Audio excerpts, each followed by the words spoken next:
We kick off spoiler season with thunderous applause. Welcome to the podcast where we discuss how to outmaneuver your opponents. I'm Faith, and I'm here with Jrod. Today we get to talk about the new cards coming to Star Wars Unlimited in the upcoming set, Secrets of Power, prize cards for sectors and regionals. But first, we talk about the developing story that is on Friday the 12th. FFG added a stream to their YouTube page for Monday, which is titled Meta Updates. Jrod, what does this mean for you? Well, I think it's clearly stating they're going to cancel the game. No, I was just kidding there. They're probably going to make some bans, if I had to guess, and I'm sure everyone here is like, obviously it's force throw. Probably force throw, right? We probably, so writings in the wall with a lot of events recently, that being a big proponent in a lot of decks. So I think it's on a chopping block. I think that's what's going to go. I think it's probably one of the only cards that's going to go, honestly, if I had to guess. I don't think there's too many other real big problem cards. So that's what I would identify as suspect number one. So in August, they did talk about how they were not going to change the ban list after Galactic Championship. There was some thoughts that maybe Force Throw would go then, considering a deck with Force Throw did win the Galactic Championship, which was actually surprising it didn't get banned before. There was some calls for that. They also did mention, though, that at that time they were not going to unban anything. So do you think, Jrod, there's any cards that you would want to see unbanned if they do ban Force Throw? Not really. I mean, like maybe just Django himself would be like the only one I could see being like reasonable, because then obviously, but the problem is that he's not a Force Throw deck, so I would have liked to have seen him unbanned with Force Throw in the meta to see if like he's good enough to break through the Force Throw meta, if that makes sense. Mm-hmm. I don't think Triple Dark Raid can come back, and I don't think Boba Fett can come back, especially if you're taking away like Force Throw. I think both of those cards are going to be too good for the current meta. And with Boba Fett, it's like just keep him out. He's been out this whole time at this point since like set 1 basically. So like just keep him out. I think it's better for the game. I think it was set 2 he got banned, right before set 2. So, but just keep him out. Keep the game fun. I don't want to see 18 Boba Fett mirrors again. That's fair. I do wonder, we are seeing a little bit of some switch up in the meta. As we're recording, we don't have all the results yet from this past weekend, but we did have a decent amount of aggro decks that were winning some PQs. And so we did actually we saw with one Palpatine, which is a little bit more of a control deck. And then you've got some of the Force Throw decks that are winning. So I could see why Force Throw would be banned. I do wonder how like a mid-range leader like Boba would affect that. Like, would Boba be able to crush the aggro deck so much that then control would be more in vogue? I hope not. In some ways, I don't like control. I understand why people play it, so I'm not saying it needs to be banned, but I just don't like playing against it personally. So I do wonder how something like Boba would interact with that. I think I agree with you, though, about Django, especially because one of the problems with Django was if you can't immediately delete Django when you play him, because then they can maybe tap your whole board down with things like War Juggernaut. But even the War Juggernaut thing, they do need to play Django, have him survive, and then play it to tap your board down. So I agree with you. I think Django would make the most sense. With Triple Dark Raid, a Triple Dark Raid into Devastator, and the next turn your opponent playing a sneak attack on a Devastator represents like 26 damage. That seems like a lot. I don't think I want Triple Dark Raid back right now. No, I think that's definitely going to stay out. And I guess while we're thinking Force Throw, I guess technically also like Data Vault could get the boot as well. Potentially, kind of like a fringe like B answer. Like if there is 2 cards, like I think that could be like the second option right now. Just because I think that allows a lot of control decks to have that their extra HP is kind of big sometimes. True. And like I think control is pretty good. But not many decks can go wide enough. So like being able to go like Merciless into like power, just kind of like kills all aggro decks for the most part. And you're just sitting there like, man, what do I do now? Mm-hmm. So, and it's very unfun playline because like, you can't play around that. There's no way to play around those cards currently. Yeah. What there is, like, I guess if you go, what's his face, the 2/2 ship there, villainy ship. Oh, what's it called? The one you can't power. Lurking Tie. Yeah, Lurking Tie Phantom. So like, bringing Django back, he's obviously going to play Lurking Tie Phantom. So like that might actually push some control decks out because of that card. Yeah. Like go like power or merciless power, and you're like, okay, you know what I mean? Like, I think that could definitely be something to consider there as well. But yeah, Django possibly could come back. I don't see Boba Fett coming back, and Triple Dark Raid, keep that thing the hell away from the meta. Yeah. That's fair. So I agree with what you're saying there, and we'll have to see though. 'Cause it was surprising they added it on Friday for Monday. It would seem weird to just do that unless they had something important to say, particularly an banning. But we'll see what they do about it. I do worry a touch, like with the meta in not the worst spot ever. You always kind of worry, oh, is this tinkering gonna help or are you gonna ruin a good thing? So that's one thing. But I will say I think FFG has done a good job for the most part managing that. Mhm. So I'm going to be hopefully optimistic on what will come about. Yeah, honestly, like for their competitive stuff, there's definitely been some things that I'm like, definitely been like, yeah, they could be a bit better. But this is not one of those things. They've been pretty spot on with their bans and unbans and art like that. Like they've been pretty good and pretty uh, quick to get rid of stuff that are clearly unfun and or just too powerful. So Mhm. Speaking about things that are fun, though, we do have some new cards to talk about. And while we do mm, have some spoilers we're going to get into, I want to first talk about some prizes that you will be getting if you go to either the sector or to the regional for this set.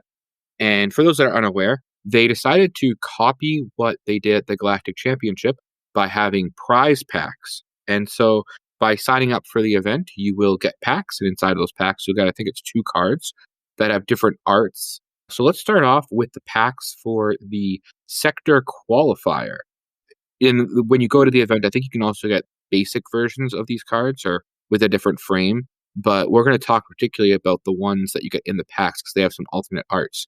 Jrod, any of these cards that you want to talk about here from these sector packs? yeah, I'm gonna absolutely talk. My boy Dunas would be excited to talk about this card as well. Aggression, like damn, the original aggression art looked amazing, and I didn't think they could ever top that. And holy moly, this card is phenomenal. Also, in the same pack, Wrecker is also beautiful. I will definitely be trying to acquire at least one of those, just so I can have it for a Twin Suns deck because that card just looks phenomenal. But those two are definitely like the two that I would be eyeing for Silver Pack personally. Those interesting. Those are 2 cards you mentioned that you'll only get to play with for about 6 months if you do get them, as they Yeah. both are slated for rotation. How do you feel about that, having these cards, some cards in these packs that will be rotating? Yeah, I mean, it's definitely potential bummer, but as a Twin Suns player, like those cards are still eternal to me, which is why I said I don't really want 3 of them. I kind of just want one of each so I can put them and bling out my Twin Suns that can be really cool like that. So I think that's where my view is. And hey, once they rotate, if they don't get reprinted or whatever, like I'm sure I'll wait for them to purchase them because they'll be worth less at that point because they're Mhm. not in Premiere. So they'll allow me to get them at a discount. So So in that regards, there's actually a couple of these I wanted to talk about. It is, I think, neat that they have the 4 double aspect main mm, cards from set one that we saw. They're probably, I imagine, going to always be in consideration for your deck if you're going double or whatever monocolor in the future in the Eternal format. But I'm looking at cards like Venestra and Gungi, Gunji, I want to point out, because we already have alternate versions of both of those cards. So this is another alternate version where a card like at least HK or even Planetary Bombardment, 2 cards that are going to see play, especially post rotation, that we don't have those alternate arts because they were not the prestige variants. So I wonder, what are your thoughts on that?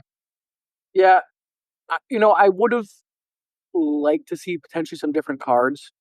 And like Vanestra's like she's a good card, but she's not even seeing a ton of play just based on like what colors are good right now. So I'm curious to see how good she is like once rotation happens.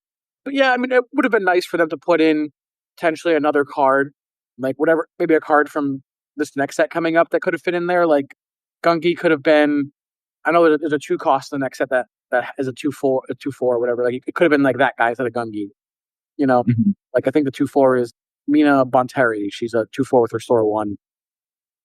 Command heroism. And she's gonna when defeated, the fact you can disclose, and if you do, you draw a card. Like I think it'd have been cool to see her potentially in that instead of Gungi, just because we already have those, right? Though we're also probably getting her in those as well. So it's tough, right? Because all these good cards they have, they're probably already going to have a bunch of different art. So it's going to be like, which one do you like better? Which one do you want? Which one is in your budget? But that's also kind of nice too. So you can, maybe not have a base version.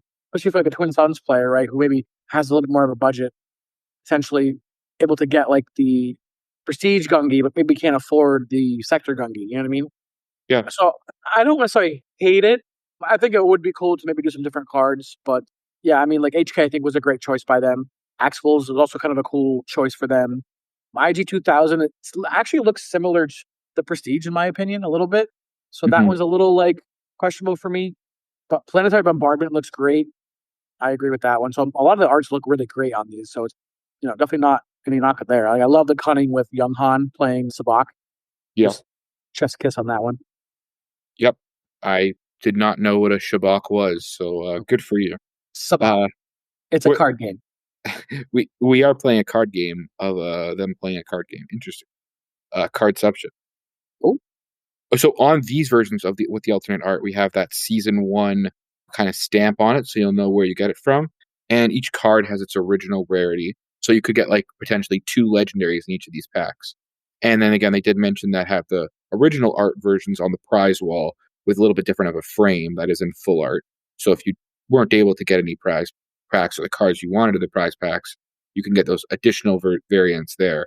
But we did also hear about the regional championship prizes as well. And so we should be reminded that there is not a regional championship in North America for this set. We're assuming oh, there will, we're assuming there will be one next set, but in for this set at least, we do have a few cards that they spoiled for us. Jrod, any of those pique your interest? yeah. I mean, Darth Vader just standing on a TIE fighter is the most like badass card.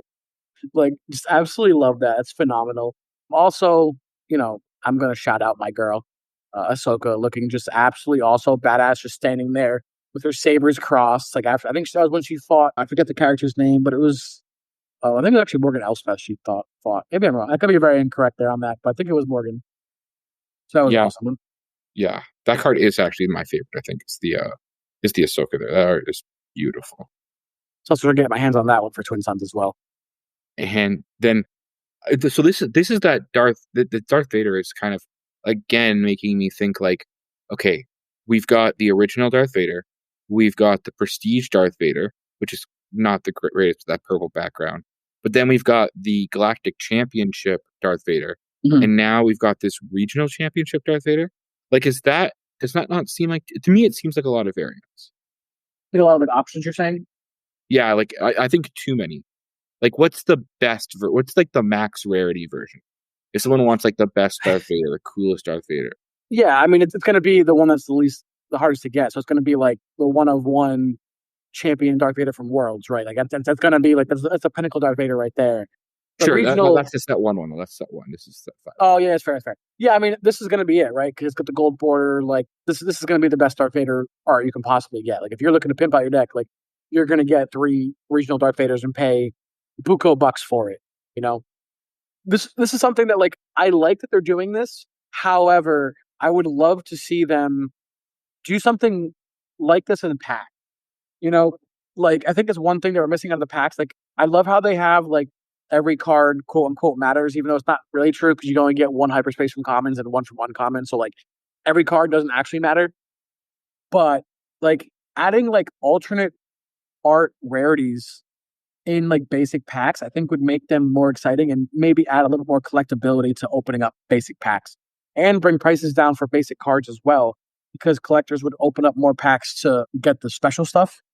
You know, like I'm going to use as I started to dive into it a little bit. I've been playing a bit of Pokemon online and having a lot of fun, and I learned a little bit about their system, and they have like base rarity cards that are like very playable, but there's like two or three sometimes like alternate versions of that in the same set that you can pull at like different like pull rates. Some being like extremely hard to pull and like only like a handful of people ever pull that and it's like a couple $100 card, but at least like the base card is worth like a couple of bucks. So if you want to play, it's like super cheap to play, but it's still plenty to collect. You know what I mean? Yeah. Everyone put F in the chats right now for Jrod. Well, for his funeral. What? F in the chat for Jrod. W.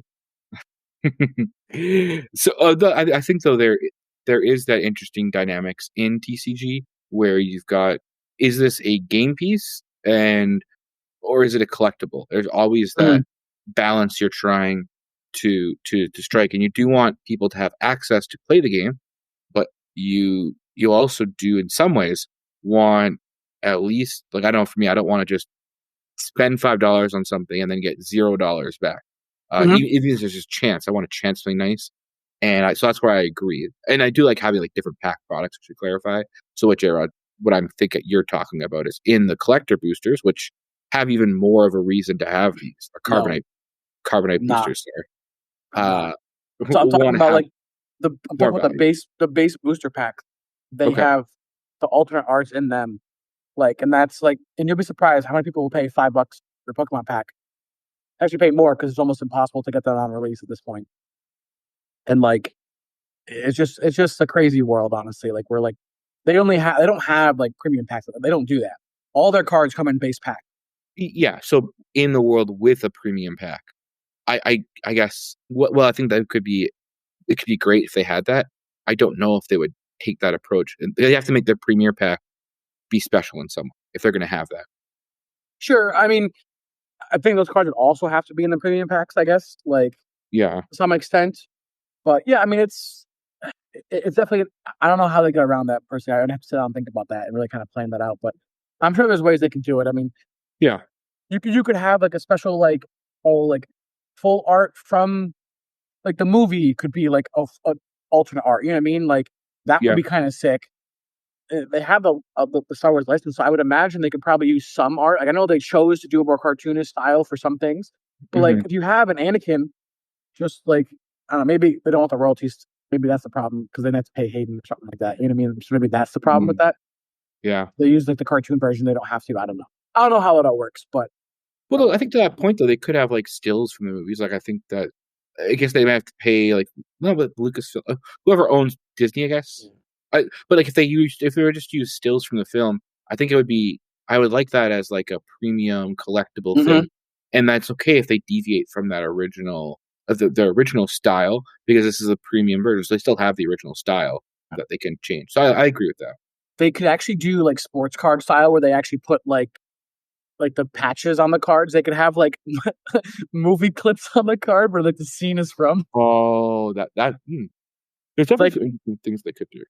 yeah, I don't know how like possible that would be or whatever, but like I think that would be like sick. I know when I went to Universal way back as a kid, I had purchased an Iron Man thing and it had like the picture of the scene and it had the clip of the scene in the picture. And it was like 20, $30 or something like that. I ended up picking up that and bringing that home.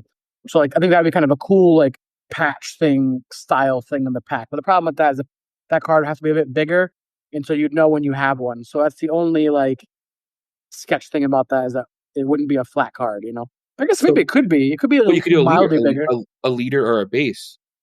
If like I'm thinking Yeah. for playability purposes, because you can have the leader that has this like see through like a normal card. The problem is you'd have to like have it sleeved. It would be weird. But because you don't need to sleeve, you don't need to like have your leader in your deck. You could definitely have it like so that way you could always see through it. I think that would be neat. Yeah. Could be It- interesting. yeah, you sound like that wasn't a good idea. So in that No, case, no, you missed. So you ever seen like sports cards that like have the patches in them? no, yeah, I hear you. Yeah. So I was saying like The the movie reel, movie like a clip movie would reel. be like where the patch would be in the card. So Yeah, those cards are usually a bit thicker. That's what I was talking about. You're saying the yeah. whole card is Yeah. the thing. No, I'm just saying that the card could have the reel in where the patch is still.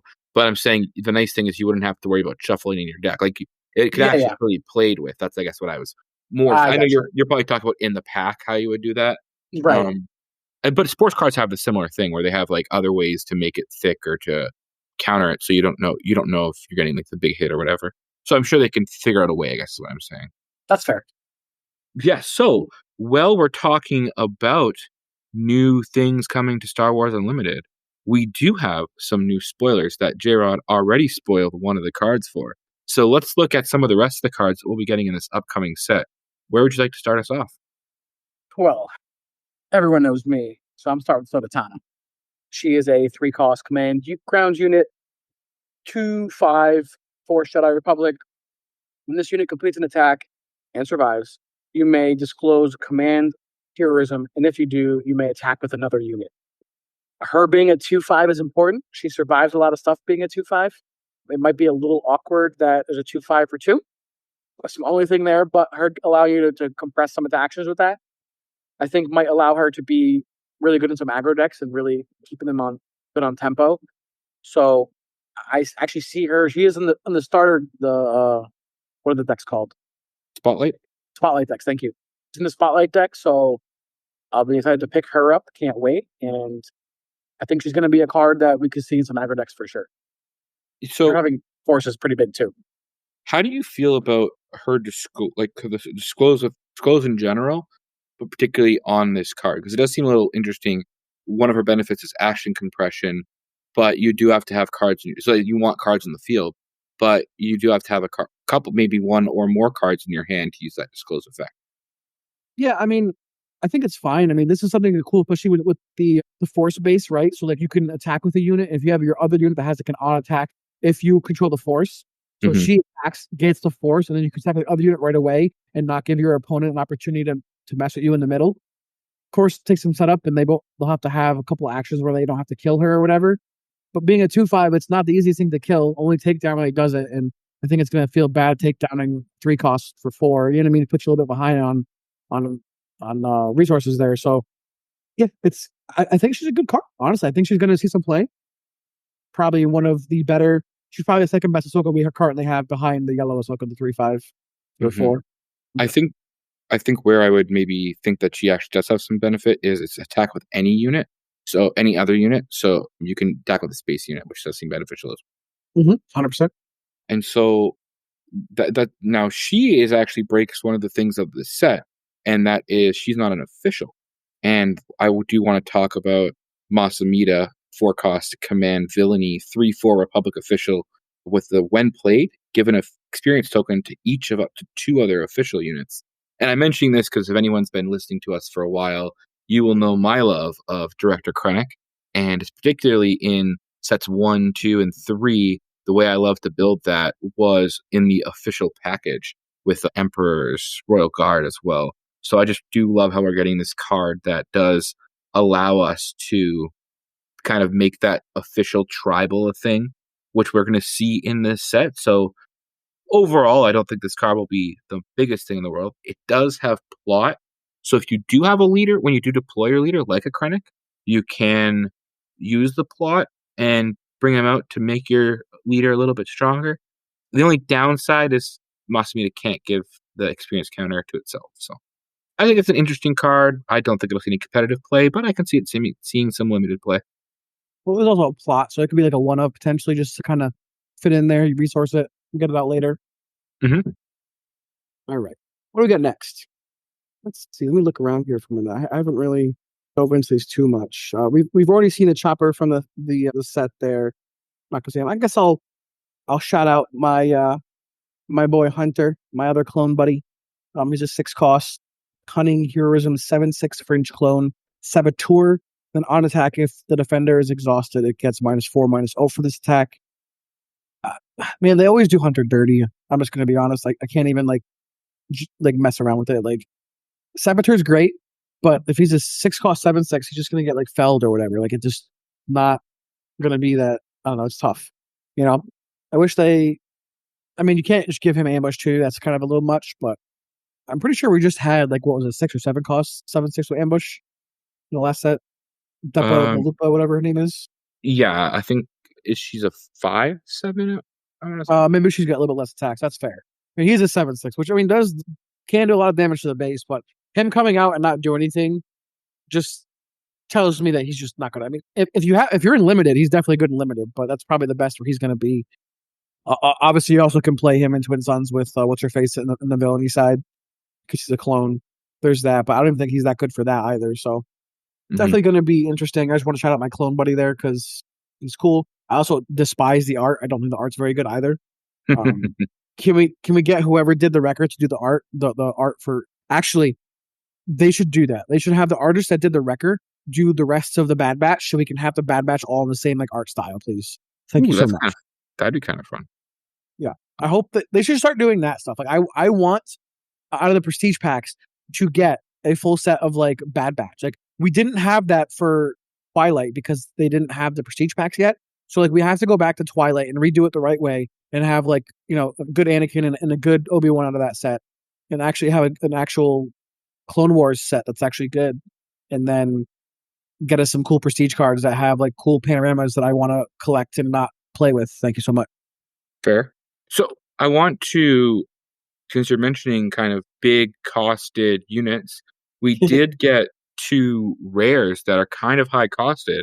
The first one being Bo-Katan, 9 cost Vigilance Heroism, an 8/8. So first off, that's a very expensive card. We do get a pretty big one plate effect to give each enemy unit -3/-3 for this phase.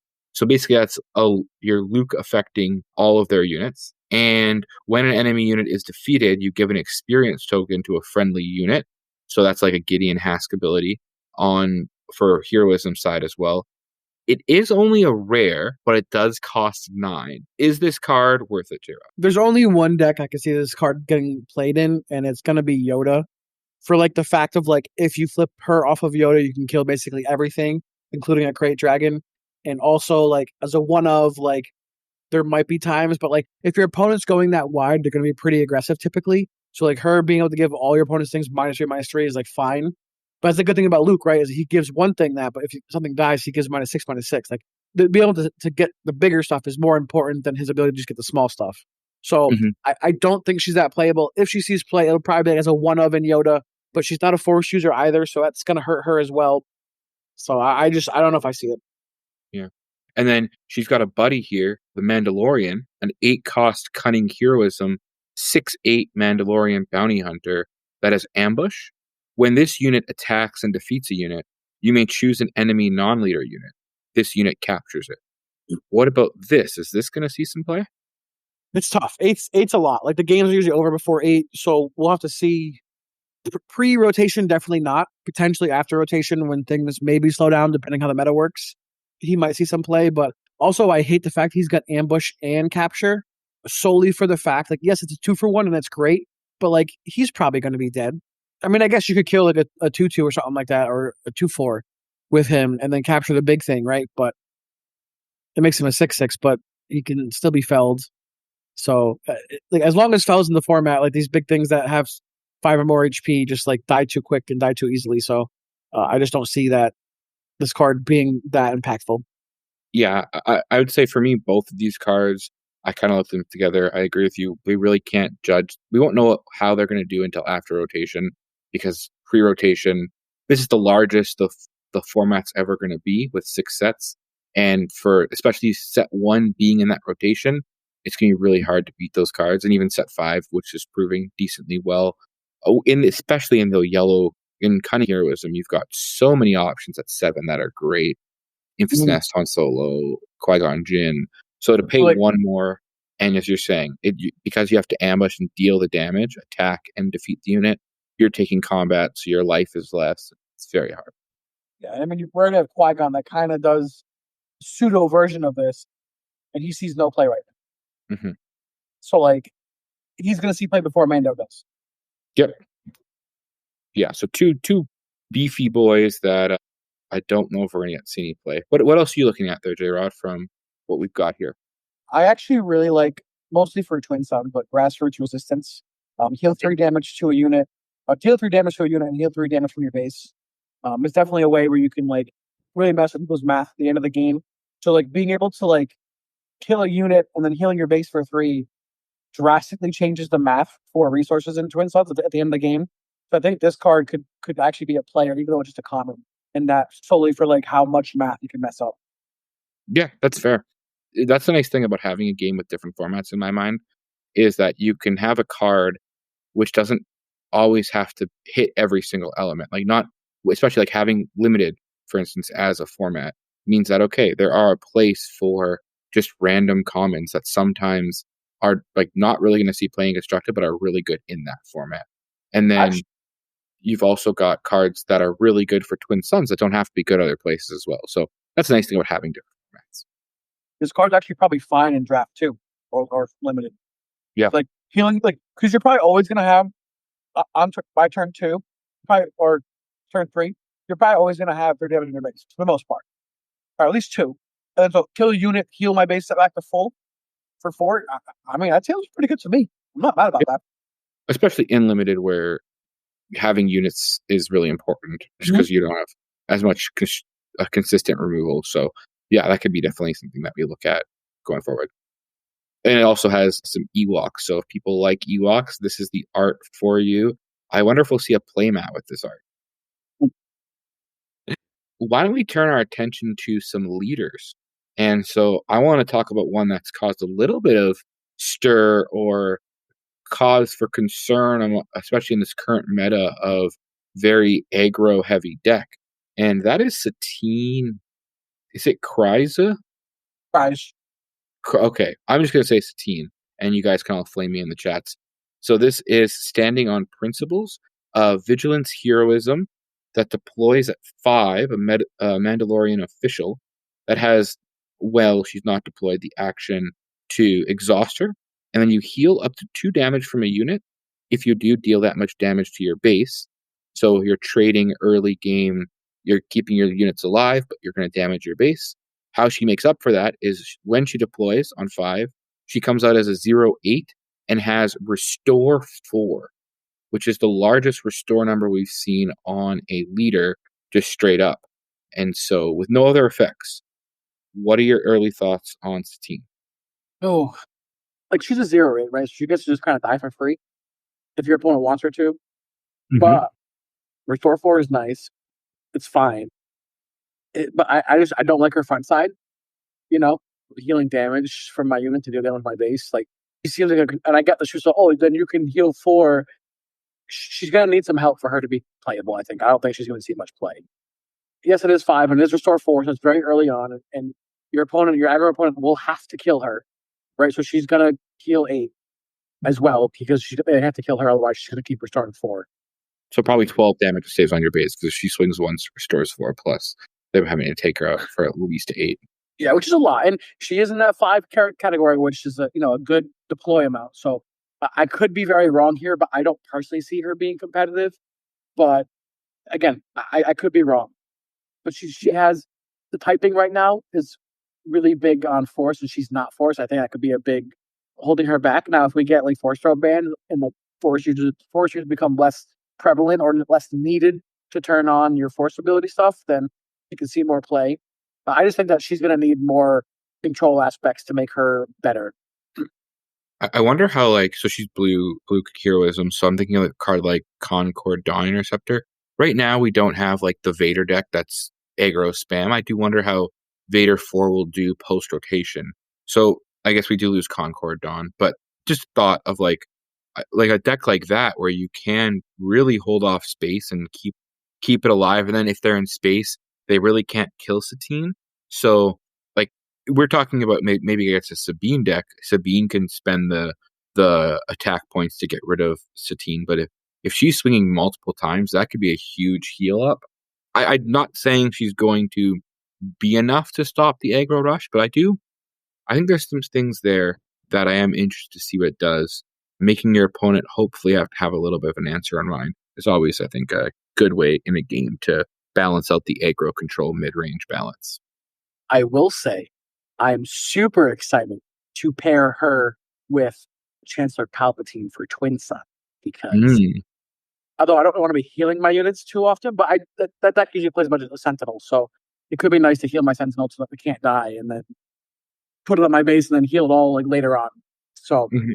I wonder it, how like a Han Solo 2 would do with her because oh yeah, that'd be an interesting kind of thing mm-hmm. together. I think that's a phenomenal pairing probably. If I had to guess because that's pretty. I didn't even think about that one. But that's pretty good too. Yeah, Hmm. I mean, she definitely is playable. Like, I don't think she's like trash canned here. Like, I think she's gonna have her like niche, and even in like limited. Like, if you're ahead in limited, she's gonna be insane. If you can control the board where they can't just kill her, like she's gonna be insane because she's gonna heal you back to 0, and then you can kind of just kill your opponent from there. So she's someone I do think is pretty good. And then if we get any units that like, oh, if you healed this unit, do X, like anything, any extra value on her heal is gonna be a pretty good combo with her. So I'll have to Hmm. see like something like anti grid. Like, oh, if this unit healed 2 damage, you get to put you give it +2/+0 for the phase. I don't know, something like that. Yeah. Are there any other leaders that spoke out to you? You get two more. Did I Yeah. have the other ones? Um, they weren't really that. I mean, I'm gonna say Deidre just because she deployed at 4. That's always like a okay. They're at 4. What does this mean? How good is leader? You know. Mhm. So Deidre Miro, I don't know how to pronounce that. I probably messed it all up. I didn't actually finish watching. What's it from? It's from Cast Andor. So I have to finish season 2. So I know she's from that though. It's action, pay 1. Choose an enemy unit. Its controller may deal 2 damage to it if they don't draw a card. And then the show back is while you have choose a 2/5, and while you have more cards in hand than an opponent, this unit gains rate 2.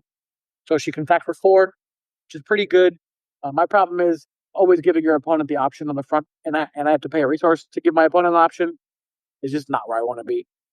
She's probably fine and limited because that sounds pretty good. But other than that, like I'm not.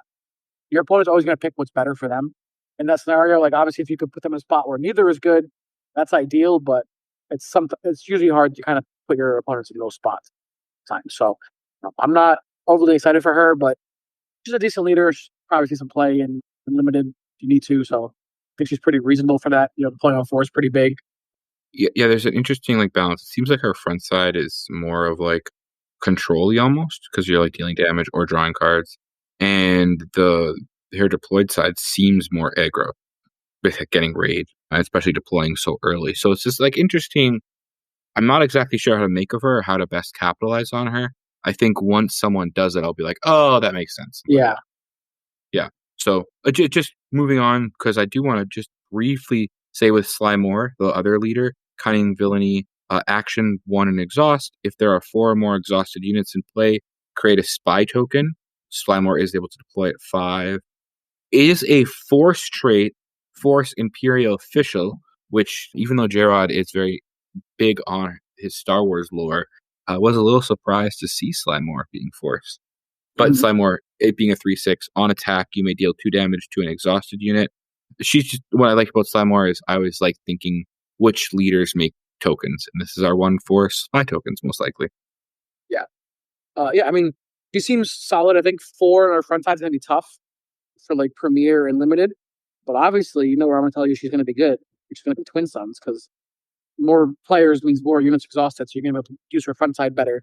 And the fact that she's forced means you can pair her up with some good stuff as well. So we'll have to see, but I don't Mhm. think she's gonna be competitively viable by any means. Yeah. I want to quickly, because I know we're running out of time here, look at we've got 3 cards in what looks like an uncommon cycle for the disclose ability. Charge with espionage, charge with treason, and charge with murder. They each have a different color aspect they're going with, and they each cost have different amount, but they all have the basic structure of you may disclose 2 of that aspect and then do a thing. So murder, you can defeat a damaged non-leader unit. Treason, you can deal 5 damage to a unit. And espionage, you look at your opponent's hand and discard a unit from it. Which one of those did you find was interesting, or are they all kind of bad in your mind? I would say that deal 5 is probably the best one because it doesn't say non-leader, right? You can just put 5 damage anywhere. Mm-hmm. What's that say non-leader? Yeah, so like that one. What's the cost of that one? 4. Yeah, so that can kill like Sabine, right? So I think that card is probably pretty good. If you're playing a deck, you probably have 2 of the same cards in your hand. Like not saying the same like aspect of cards in your hand, so probably relatively okay to get those to turn on the disclose of those. So I think it's a cool mechanic personally.